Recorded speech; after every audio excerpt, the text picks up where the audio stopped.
नमस्कार दोस्तों, स्वागत है आप सभी का। दोस्तों, कहानी पसंद आए तो प्लीज़ मेरे चैनल को सब्सक्राइब जरूर करना।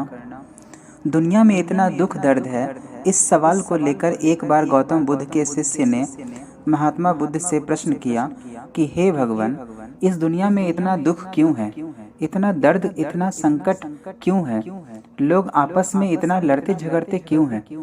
इसका क्या कारण है? लोग प्रेम से नहीं रहते? गौतम बुद्ध ने मुस्कुराकर उन्हें उत्तर दिया, दुनिया प्रेम के नाम पर तो कई सारे रिश्तों में बंधी हुई है, लेकिन ये रिश्ते वास्तव में प्रेम से नहीं बंधे हुए हैं। ये रिश्ते बंधे हुए हैं आपस के जरूरत से। अगर हमें एक दूसरे से जरूरत न हो तो हमें आपस में प्रेम भी नहीं होगा। उनका शिष्य उनसे आगे प्रश्न करता है कि भगवान, इसे कृपया कर अच्छे से समझाइए। गौतम बुद्ध बोले, भंते, मैं तुम्हें इसे एक कहानी के माध्यम से समझाता हूँ, ध्यान से सुनो। महात्मा बुद्ध ने कहा, एक बार एक परिवार में 3 व्यक्ति रहते थे। एक पुरुष था, उसकी एक माँ थी और उसकी पत्नी थी। पुरुष आर्थिक रूप से उतना मजबूत नहीं था। वह बाहर जाता, दिन भर मेहनत मजदूरी करता और शाम को घर आता था। उसकी पत्नी और उसकी माँ दोनों के बीच में आपस में बनती नहीं थी। पत्नी चाहती थी कि पति मेरे वश में रहे, मेरी बातें सुने, मेरी बातों को माने, और माँ चाहती थी कि बेटा मेरा है, मैंने उसे जन्म दिया है, जो मैं कहूँ वही वह करे। माँ और उसकी बहू, इन दोनों के बीच हमेशा लड़ाई झगड़ा होते रहता था और बेटा इस बीच में, इन दोनों के बीच में पिसता रहता था। उसे कुछ समझ नहीं आता था कि क्या करे। घर में जब भी लड़ाई झगड़ा होता तो वह अगर अपनी पत्नी के पक्ष में कुछ बोलता तो उसकी माँ समझती कि मेरा बेटा मेरे खिलाफ हो गया, मैंने उसे जन्म दिया और वह आज मुझे ही आंखें दिखा रहा है। और वही वह व्यक्ति अगर अपनी माँ के पक्ष में अपनी पत्नी को समझाता तो पत्नी सोचती कि मैं अपना सब कुछ छोड़कर बस मेरे पति के लिए यहाँ आई हूँ और मेरा पति आज मुझसे ही किनारा कर रहा है, मेरा इस घर में कोई महत्व ही नहीं है। यह सिलसिला हमेशा चलता रहता। रोज रोज के कलह से वह बेचारा व्यक्ति परेशान हो गया था। उसे कुछ भी समझ नहीं आ रहा था। बहुत सोच विचार करने के बाद उसके एक मित्र ने उसे सलाह दिया कि यहाँ से 2 किलोमीटर की दूरी पर ऊंचे पहाड़ पर एक गुफा है जिसमें एक तांत्रिक रहते हैं। तुम उस तांत्रिक के पास जाओ और वहां जाकर उनसे विनती करो, वहां तुम्हारी मुराद जरूर पूरी होगी। वह व्यक्ति उस तांत्रिक के पास जाने लगा। जब वह तांत्रिक के द्वार पर पहुंचा तो देखा उसकी पत्नी वहां से निकल रही है। उसे समझ नहीं आया कि उसकी पत्नी वहां क्यों गई है। कुछ समय के बाद जब वह गुफा में गया और बाहर निकलने लगा तो देखा उसकी माँ उस गुफा में जाने वाली है। उसने वापस अपने कदम पीछे कर लिए और कहीं छिप गया। जब उसकी पत्नी और उसकी माँ दोनों उस गुफा में जाकर वहां से चली गई, तब वह व्यक्ति उस गुफा में गया उस तांत्रिक बाबा के पास और उससे बोला, बाबा, मैं बहुत परेशान हूँ, मैं बहुत दुखी हूँ। उस व्यक्ति का इतना कहना था कि उस तांत्रिक ने उसे बीच में ही रोक दिया और बोला, रुक जाओ, मैं जानता हूँ बालक कि तू बहुत परेशान है, तू बहुत दुखी है और तेरे दुखी होने का कारण तेरा परिवार है। तेरे घर में कोई तेरी बात नहीं सुनता, तेरी आर्थिक स्थिति भी उतनी अच्छी नहीं है, तो इन सब से बहुत ही चिंतित है। तू चाहता है कि तेरी इज्जत की जाए, परिवार वाले तेरा महत्व समझे, वो आपस में प्यार से रहें, तेरी आर्थिक स्थिति अच्छी हो जाए, लोग तेरा इज्जत करे, सत्कार करे, तेरा सम्मान हो। वह व्यक्ति अपने बारे में इतनी बात सुनकर ही उस बाबा के चरणों में गिर पड़ा और उनकी जय जयकार करने लगा। उसने बाबा से कहा, बाबा आप तो अंतर्यामी हैं, आपने तो बिना मेरे बताए मेरे मन का सारा हाल जान लिया। बाबा ने कहा, चिंता मत कर, सब कुछ सही हो जाएगा। उसके बाद बाबा ने उसे थोड़ी सी अपने सामने रखी हुई राख निकाल कर दी। एक पुड़िया में थोड़ा सा राख उस व्यक्ति को लेकर के दिया और कहा, जा तू इस राख को अपने घर वालों को उनके भोजन में, जूस में, शरबत में, दूध में, पानी में, किसी भी चीज में मिलाकर पिला देना। उसके बाद वो सब तेरी ही बात सुनेंगे, जैसा तू कहेगा वैसा ही होगा। वह व्यक्ति खुशी से झूम उठा। जब वह जाने लगा तो तांत्रिक बाबा ने उसे कहा, तू अगर जिंदगी में आगे बढ़ना चाहता है तो तुझे कुछ खोना भी पड़ेगा, यह दान पात्र रखा हुआ है। इस दान पात्र में जितना ज़्यादा दान करेगा तुझे सफलता उतनी ज़्यादा मिलेगी। वह व्यक्ति अपने जेब में जितना भी पैसा रखे हुए था वह सारा का सारा उस दान पात्र में उड़ेल दिया और कहा, बाबा आपकी कृपा से मेरा सब भला होगा, आप अंतर्यामी हैं। और बाबा की जय जयकार करते हुए वह उस पुड़िया को लेकर के अपने घर आ गया। जब वह घर आया तो उसने देखा कि उसकी पत्नी और उसकी माँ दोनों आपस में हंस बोल रही है, एक दूसरे से अच्छे से बात कर रही है। पत्नी ने खाना बनाया और अपनी माँ अपने पति सबके लिए परोसा। जब उन्होंने खाना खा लिया तो फिर उसकी माँ सबके लिए पानी लेकर के आई और बहू को अपने हाथ से पानी पिलाया, अपने बेटे को पिलाया। और जब रात में सोने का समय हुआ तो उस व्यक्ति ने अपनी बहू को और अपनी माँ को दोनों को जूस पिलाया। इस तीनों क्रम में उस पत्नी ने, उस माँ ने और उस व्यक्ति ने खुद जो उस तांत्रिक के यहाँ से राख लेकर के आया था वह उनके भोजन में और उनके पानी में, उनके जूस में मिला दिया था। वह जब सुबह उठा तो उसने देखा कि उसकी पत्नी बिस्तर पर नहीं है। वह उसके माँ के कमरे में गई हुई है और उसकी माँ से कुछ बहस हो रहा है। वह व्यक्ति सोचा कि रात में तो सब लोग इतना हंस बोल रहे थे, ऐसा लग रहा था कि इस घर में कभी कोई कलह, कोई झगड़ा, कोई झंझट हुआ ही नहीं है, लेकिन सुबह उठते के साथ यह सब क्या हो रहा है? रात में तो सब कुछ सही था। वह कमरे में गया और उसने देखा कि उसकी पत्नी उसकी माँ से बोल रही है कि जाओ जाकर खाना बनाओ। उसकी माँ उस पे गुस्सा कर रही है और बोल रही है कि तू बहू है, तू जाकर खाना बना, मैं क्यों खाना बनाऊंगी? और दोनों में फिर से झगड़ा झंझट हो रहा है। उस व्यक्ति ने कहा, देखो मुझे बाहर जाना है, माँ तुम मेरे लिए खाना बना दो। माँ ने उसे डांट कर कहा, मैं तेरी माँ हूँ, मेरा उम्र हो गया है, मेरी बहू जब घर में है तो मैं खाना क्यों बनाऊं? उस व्यक्ति ने कहा, सुनो माँ आराम कर रही हैं तो तुम खाना बना दो।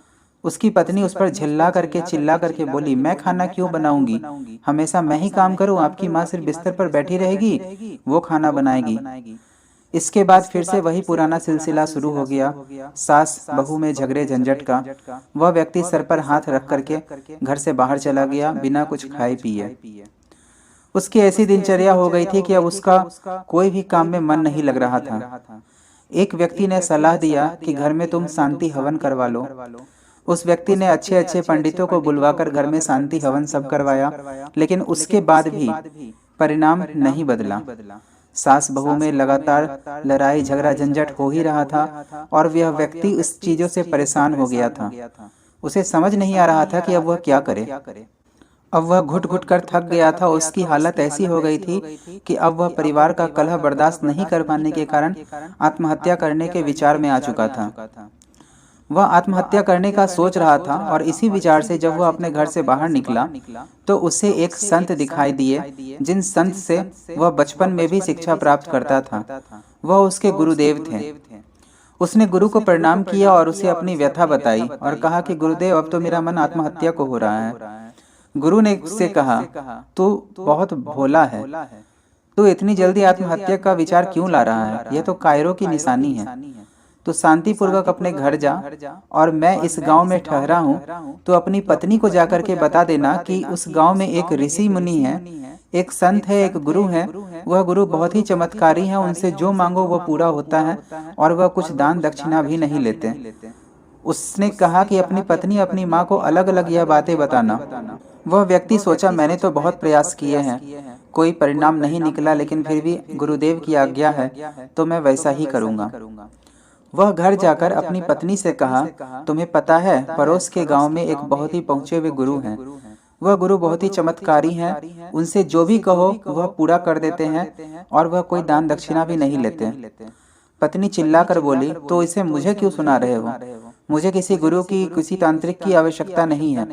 जाओ जाकर के अपनी माँ को बोलो या किसी और को बोलो, मुझे परेशान मत करो।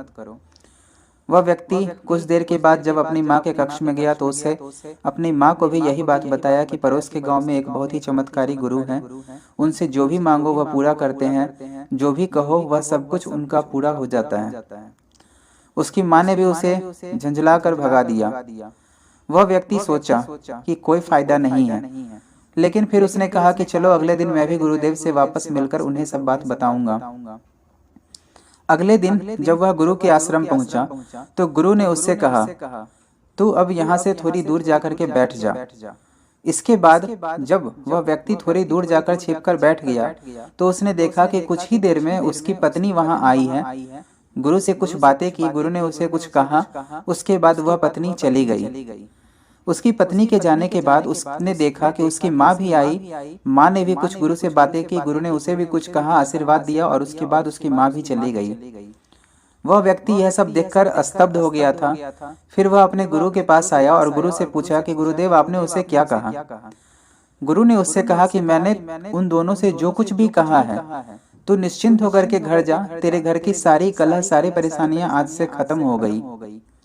वह व्यक्ति घर गया। उसने देखा कि सास और बहू में बहुत ज्यादा मित्रता जैसा स्वभाव हो गया है। दोनों एक दूसरे से हंस हंस कर बातें कर रही है। वह व्यक्ति सोचा कि चलो बस आज रात ऐसा होगा, कल तो सब पुराने जैसा ही झगड़ा करेगी। लेकिन यह क्या, अगले दिन सुबह सुबह उठ करके उसने देखा कि बहू जो है, पत्नी उसकी, वह खाना बना रही है। सास उठ करके उसकी खाना बनाने में अपनी बहू की मदद कर रही है। यह दिनचर्या पूरे दिन चली, अगले दिन चली और लगातार ऐसा ही रहा।